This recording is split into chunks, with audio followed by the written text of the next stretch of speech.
Hi friends, ப்ளவுஸில் வந்து முன்பக்கம் நம்ம அந்த நிப்பிள் பாயிண்ட் வந்து நம்ம உடம்புல இருந்து அளவெடுத்து எப்படி கரெக்டான சென்டர் பாயிண்ட் எடுக்கணும்னு ஏற்கனவே ஒரு வீடியோ போட்டிருந்தேன்.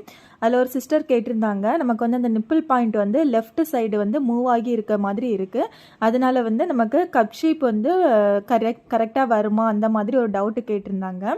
கண்டிப்பாக அதில் வந்து இது வந்து நம்ம ப்ராப்பராக எடுக்கக்கூடியது. இதை சுற்றி வந்து நம்ம டாட் மார்க் பண்ணி டாட் பிடிக்கும்போது நமக்கு வந்து கப் ஷேப் வந்து பர்ஃபெக்டாக வரும். இப்போ இதில் வந்து நம்ம எப்படி மார்க் பண்ணோம்னா, நம்ம உடம்புல இருந்து nibble point to nibble point அளவு எடுத்துட்டு நம்ம இந்த ஹூக் சைடில் இருந்து நம்ம மார்க் பண்ணோம், அதில் பாதி எடுத்து.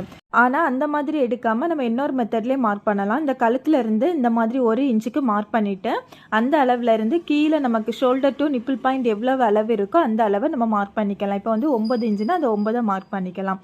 அப்படி மார்க் பண்ணும்போதும் நம்ம வந்து கரெக்டாக அந்த நிப்பிள் பாயிண்ட் எதில் மார்க் பண்ணியிருக்கோமோ அந்த அளவில் தான் வருது.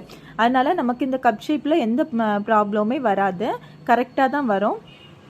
இப்போ பாருங்கள், இந்த தான் நம்மளோட நிப்பிள் பாயிண்ட் சென்டர். நம்ம அந்த உடம்புலேருந்து எடுத்த அளவும் நமக்கு இதில் தான் இருக்குது.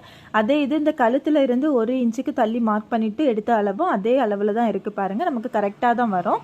இதனால நமக்கு வந்து டாட்டுக்கோ இல்லைன்னா கப் ஷேப்புக்கோ எந்த ப்ராப்ளமும் வராது, நமக்கு கரெக்டான அளவு தான் கிடைக்கும்.